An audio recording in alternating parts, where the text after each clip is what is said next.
Rolling. And action. Okay, so the archetypes of The Walking Dead is the hero is Rick Grimes, so he's a natural leader, and like he attracts like followers throughout his journey and along all the seasons. So our loyal retainers are Daryl Dixon, Ben Reed, Maddie Green. That was the girl who delivered the baby. Carol Pelisher and Michonne, but we haven't met her yet. So the loyal retainers are characters that provide support to the hero, so Rick, whenever he needs it, and they always stay loyal to him. And the temptress and the unfaithful wife is Lori, that's the mom who gave birth. So the definition for temptress is her ability to manipulate men and can cause heroes to fall into her trap. And that's what I believe she did to Rick, because honestly, I don't even like her. Just before you move on, I want to show everybody what you just did. If you look at the guidelines, you obviously read the guidelines very carefully. This is something that I put in actually this year, the very first time, about who are the characters, how they fit into what's called archetypes.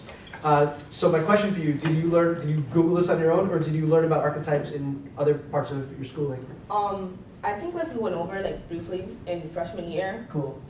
but like for like the unfaithful wife and temptress, I Googled what like the majority were, and then I like fit it where it belonged. Yeah. So before we move on, just like the idea behind an archetype is that there are characters, right, in every story that kind of fit into other stories. You have a reluctant hero, right? You have your allies. You have there are different types of female characters, from like the femme fatale, right, to like the temptress, to the unfaithful wife. All these characters are certain types of like if you ever played Dungeons and Dragons or whatever, everybody has their kind of their own things. Like you have the wizards, and you have like the clerics, and you have the warriors, and they each have their own specialty. And the idea is you have to figure out which of these characters fits into which archetype. How are they plugged into this story? And I think you just did that beautifully here. Thanks. Thank you. Okay, so the narrative of this scene. So like this scene, it shows maturity, like risk taking and sacrifice, because Carl was shown to be mature because with the help of his dad in that one cutscene where they were sitting down facing out, he was like led to be responsible and mature, and so he took on the responsibility and the burden to kill his mother, like actually kill, like through the head, because so she doesn't turn into a walker, so that his father, who at this point he was going through like a really tough time, didn't have to do it.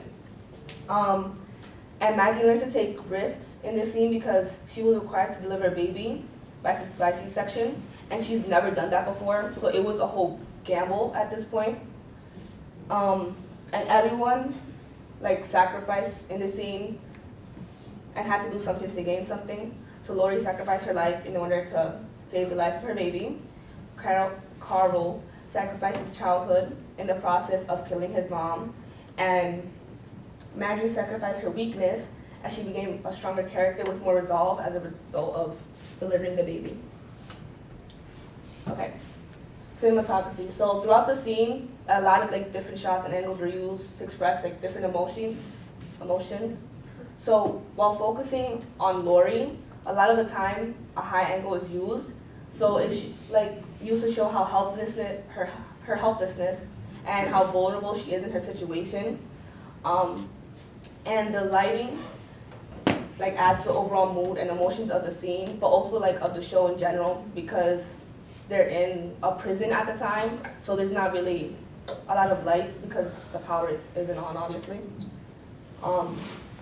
And so low angles are used. Okay, well, Carl and his mom speak to show like the power he has in the situation and like foreshadowing and like alluding to what he's gonna have to do eventually. And a low angle is also used to show the power Maggie has over Lori and the birth of her child. So editing. So the pacing, it starts off like really slow to like drag it out, to drag out all the goodbyes, and eventually leading up to the climax, which is Maggie giving birth to the baby. Lori giving birth. And it gets noticeably faster after Maggie begins like the impromptu C-section.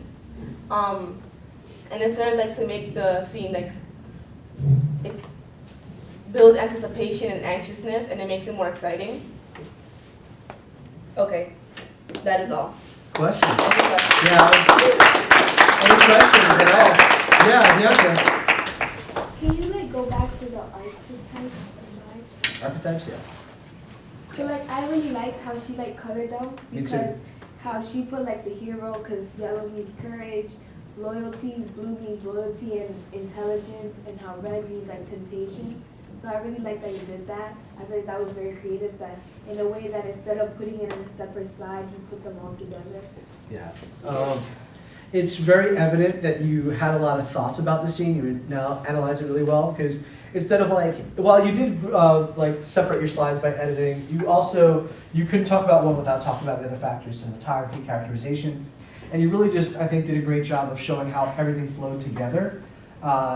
You can really see how different the show is now versus how it was then. This scene, is when the show, I think, really still had a lot of heart. I don't think it has that anymore, unfortunately.